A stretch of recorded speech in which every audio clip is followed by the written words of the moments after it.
Olá! O Quer Saber está de volta com você nessa volta às aulas. A pandemia ainda não acabou, as nossas vidas ainda não voltaram ao normal e a gente nem sabe se voltarão ao que vivíamos antes. Mas não estamos vivendo aquela naturalidade, aquela liberdade que tanto ansiamos. Mas já estamos mais animados, mais esperançosos com a vacinação e com a aproximação de alguma volta. E uma das coisas que está voltando é a escola. As crianças e os adolescentes estão voltando às aulas.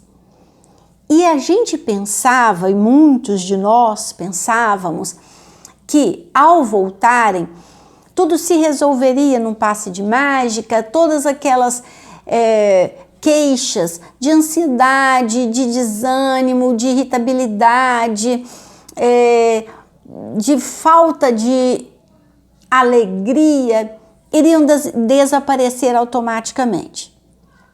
E aí, a nossa esperança não se cumpriu.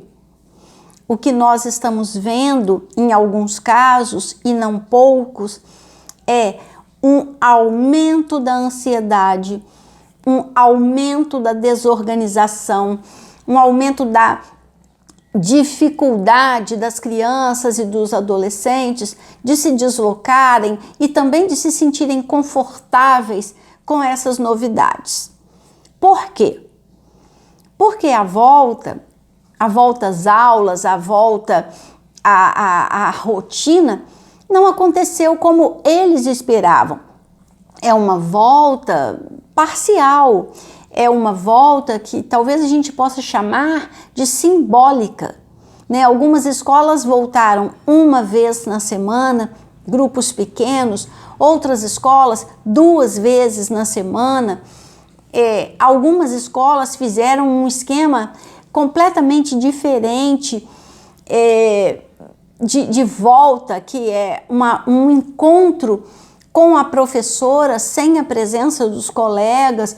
Então, tem vários esquemas de volta, mas nenhum deles é aquela escola que eles conheciam, que você vai todos os dias, fica um tempo, assiste aulas, tem para os pequenos, tem parquinho, tem diversão, tem lanche e depois mais um pouco de aula e aquela alegria, aquela festa na despedida, na saída e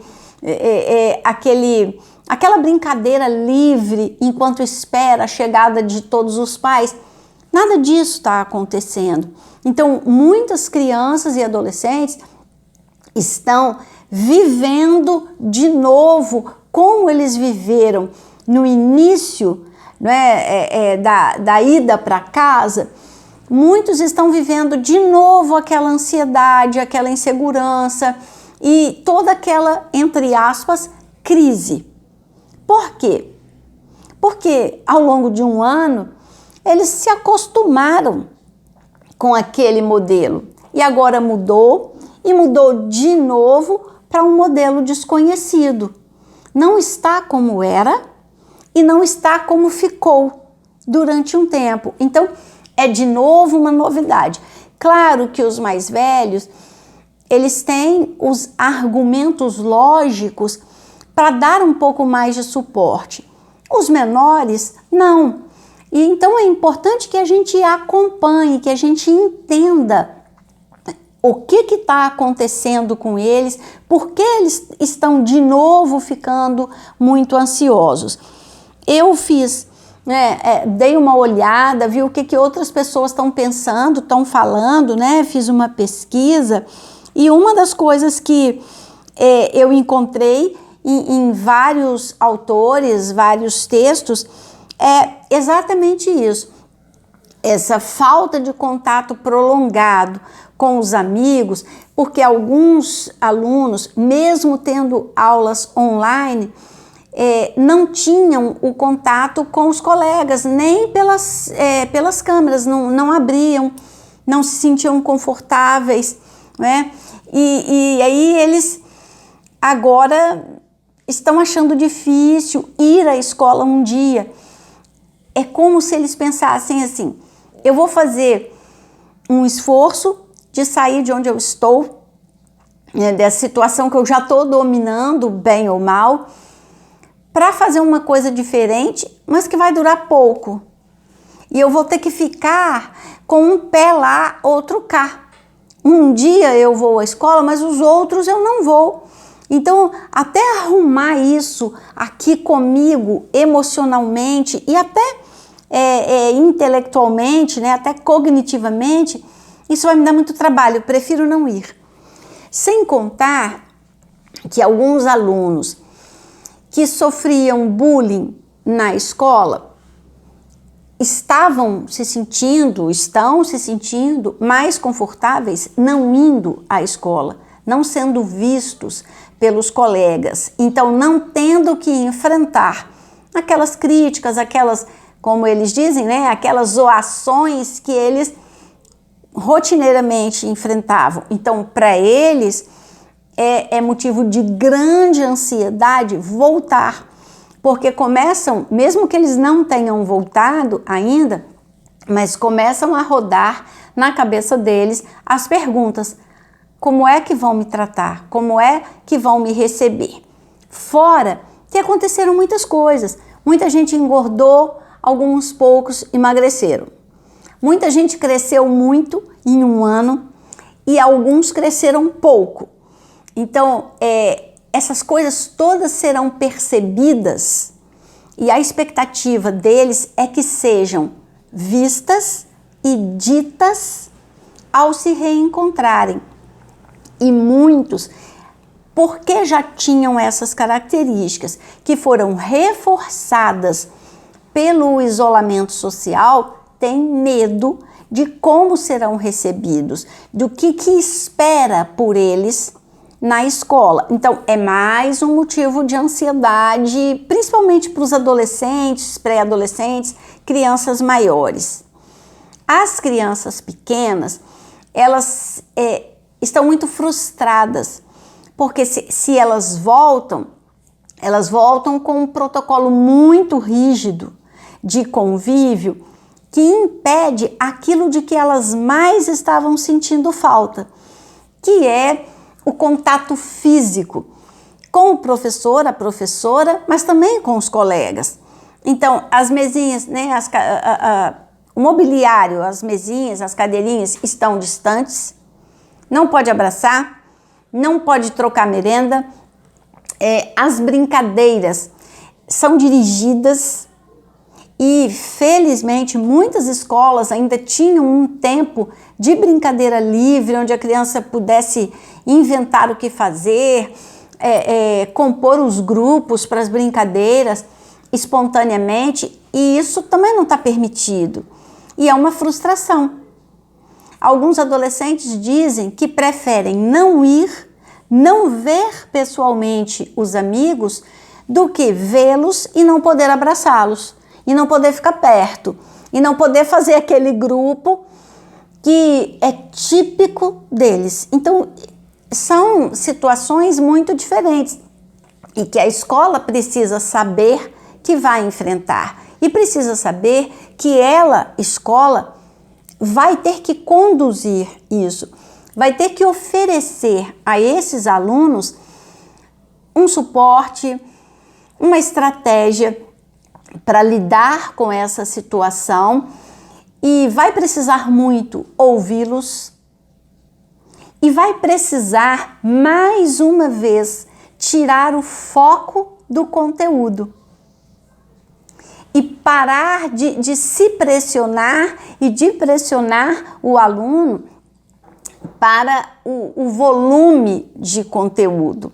Talvez se preocupar mais com a qualidade da relação desses alunos entre si, com os professores, com a escola de maneira geral e também com o conhecimento. Porque um professor, ele não ensina só uma matéria, ele ensina a aprender.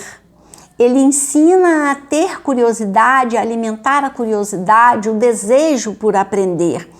E você não tem, você não atualiza isso, né? Você não usa esse desejo, essa força, se você não estiver bem, se você não estiver se sentindo vivo, conectado. Porque o que interessa na aquisição do conhecimento não é só a memorização, e hoje cada vez menos é a memorização, mas é principalmente a capacidade de relacionar o conhecimento de áreas diferentes, fazer links, fazer usos daquele conhecimento, e conhecimento é algo muito mais profundo que informação.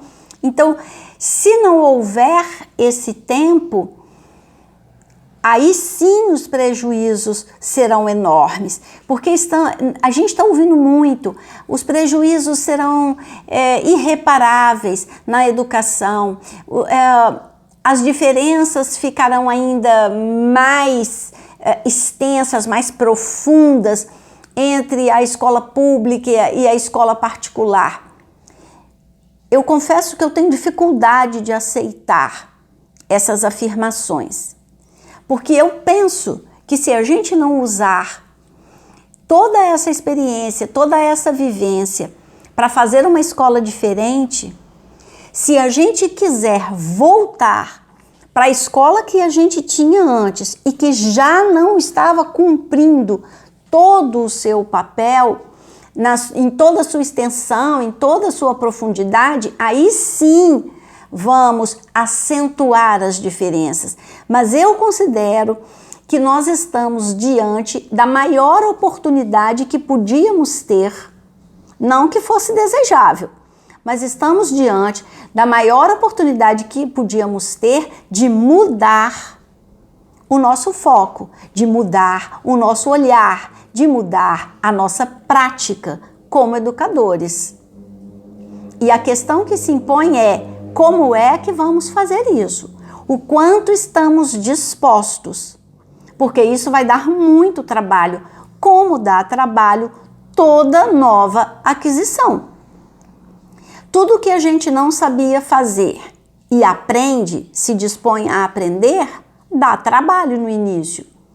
E depois, né? Depois vem o flow, depois vem o curtir, o fazer de boa. Mas primeiro dá trabalho, né? Você pode conversar, você pode ler biografia, entrevistas de qualquer virtuose, seja do piano, seja do violão, da flauta, do violino, e ele vai dizer o quanto foi árduo o início.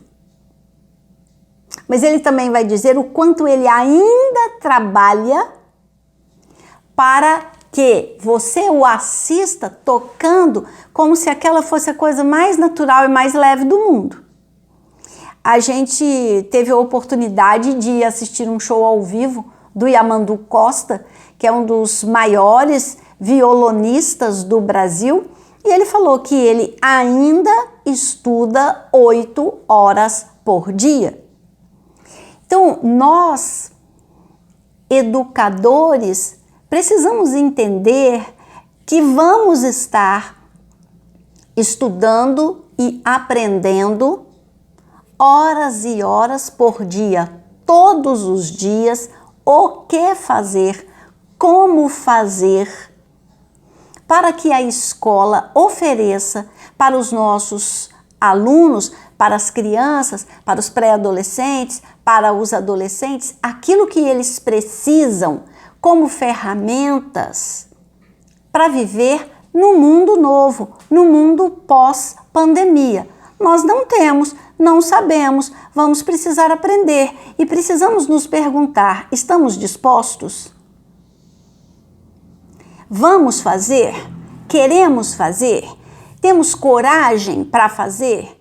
Porque todas essas habilidades precisam ser desenvolvidas em nós também. precisamos construir isso juntos. Então, voltar às aulas é um grande desafio para todos nós.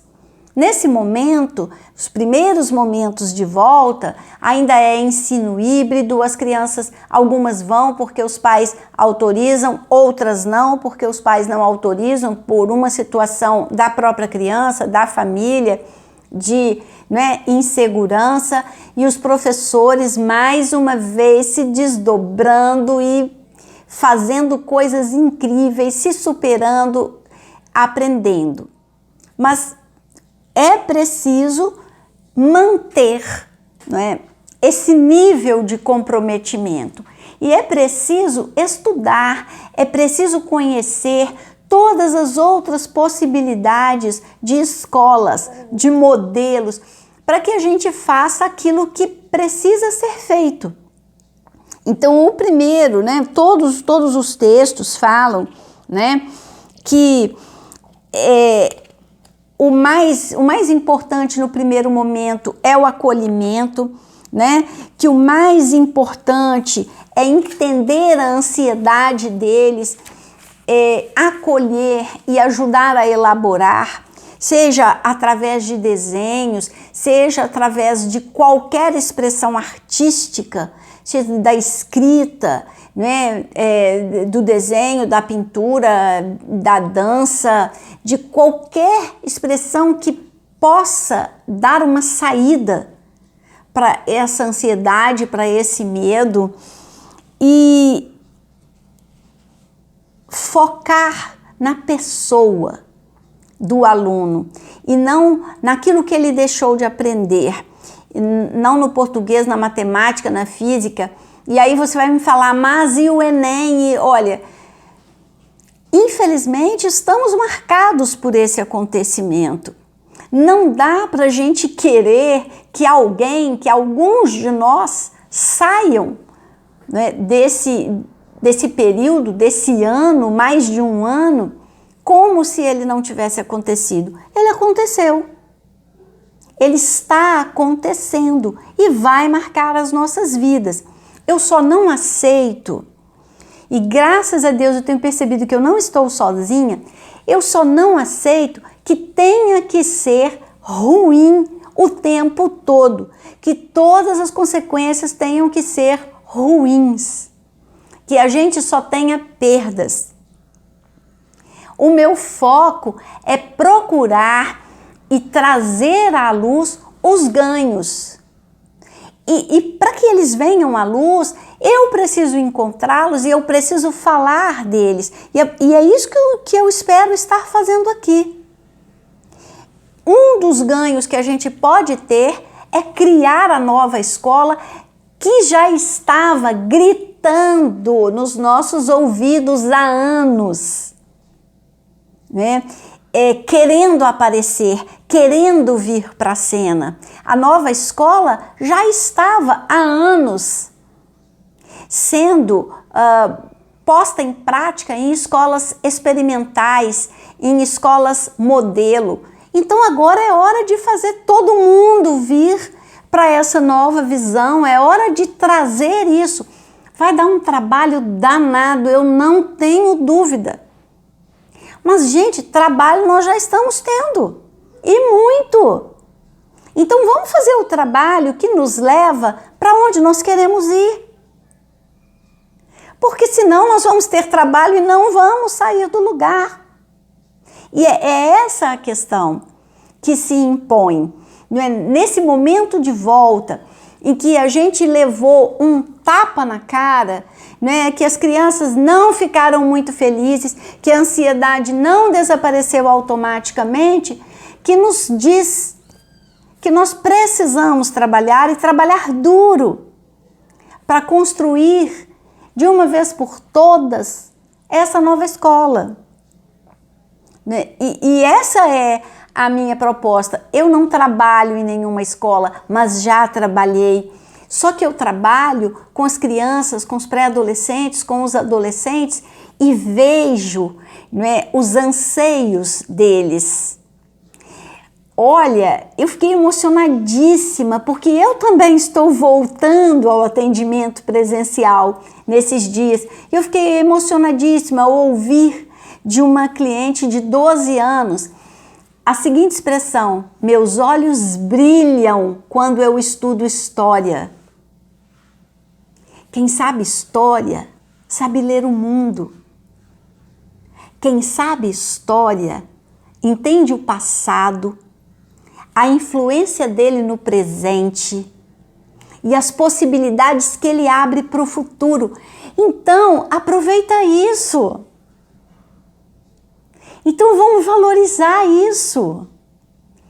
Eu vi um vídeo em que a criança fala assim, uma criança de uns 10 anos, eu aprendi que a matemática está em tudo, então eu quero levar a matemática para a minha vida, porque aí eu sei que eu vou ser muito mais feliz.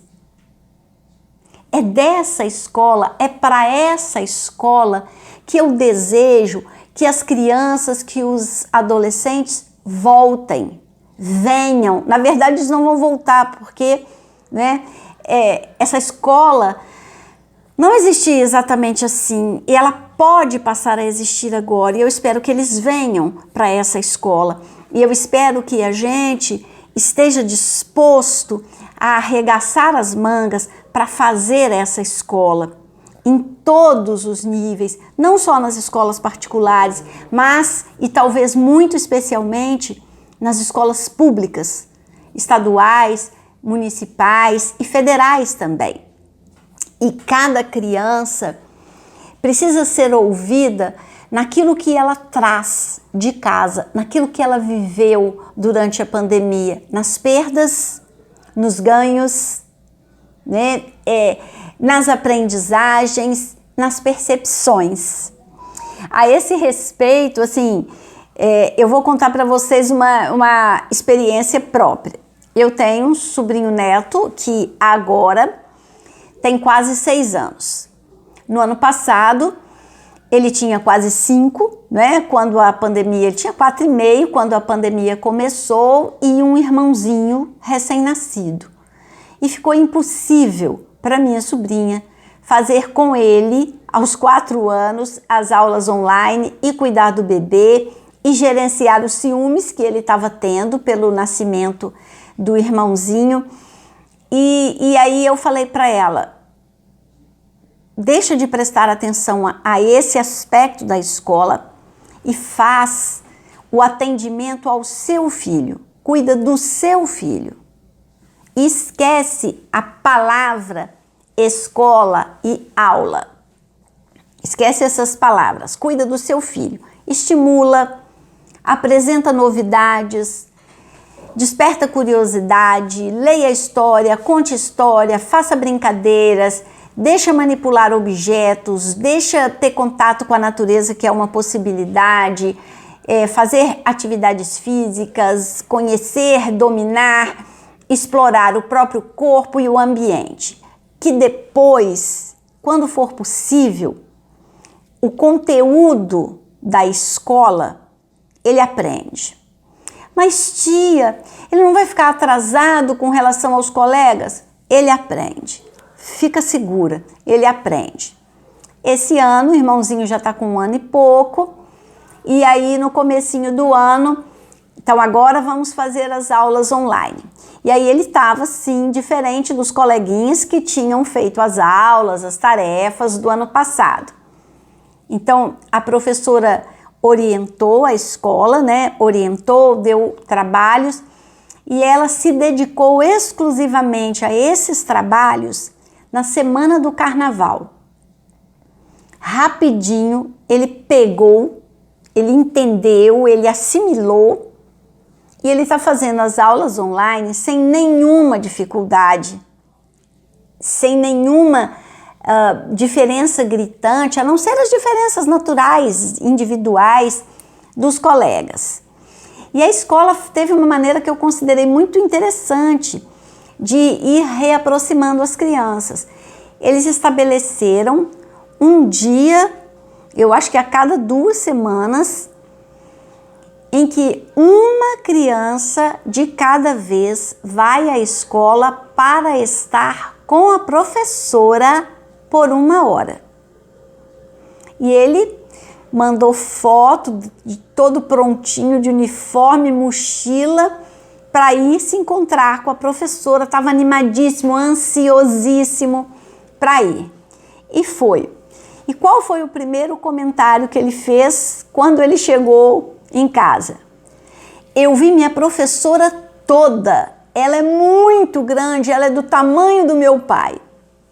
Porque olha, o que mais chamou a atenção dele? Que ele não via a professora toda, ele via uma parte da professora. A professora estava sentada e ele só via isso aqui da professora, o mesmo que vocês estão vendo de mim. E quando ele esteve lá, ele viu a professora toda. Ele viu uma pessoa a quem ele pode se vincular. Está curiosíssimo, quer muito aprender, quer ler, quer conversar sobre as coisas que ele aprende e está maravilhado com a escola e com a professora. É possível, gente. É possível. E cada um de nós que está nesse processo precisa se dedicar a ele, precisa pensar nele.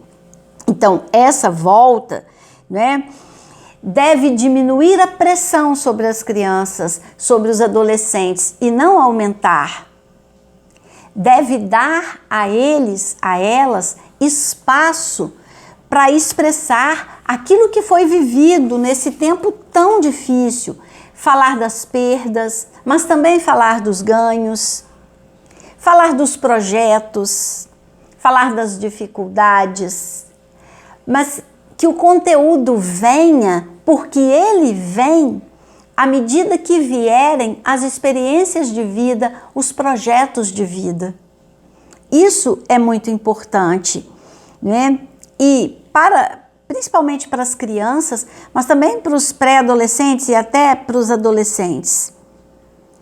É saber que essa comunhão, né, de escola, família e realidade, mais do que nunca, é essencial para que a gente consiga não fazer desse tempo de pandemia só um tempo de perdas. As perdas são enormes. Basta a gente dizer que temos mais de 400.000 vidas perdidas, que são o pai, a mãe, o tio, o padrinho, o vizinho, o irmão, o avô, a avó, de um monte de gente. Essas perdas são inegáveis, são imensas.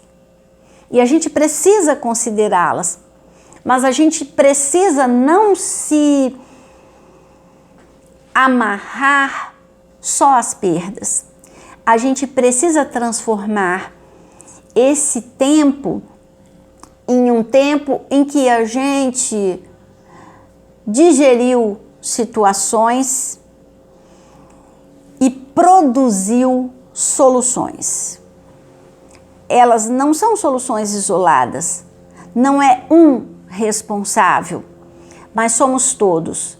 E todos precisamos trazer e colocar na mesa da nossa sociedade as ferramentas que temos, os conhecimentos que temos, as habilidades que temos, os projetos que temos, para que todos possamos construir uma outra realidade a partir do que estamos vivendo. Finalmente, estamos começando a ver um caminho de saída e a gente precisa, na saída, estar preparado para de fato sair e de fato entrar numa nova realidade, mas que não vai aparecer bonitinha, feitinha, prontinha no fim do túnel. Ela vai estar, precisa estar sendo construída enquanto atravessamos o túnel. É esse o desejo que eu tenho, né, como pessoa que trabalha com pessoas, né, como profissional que ama gente, é esse o desejo, é para isso que eu espero que o Quer Saber esteja contribuindo.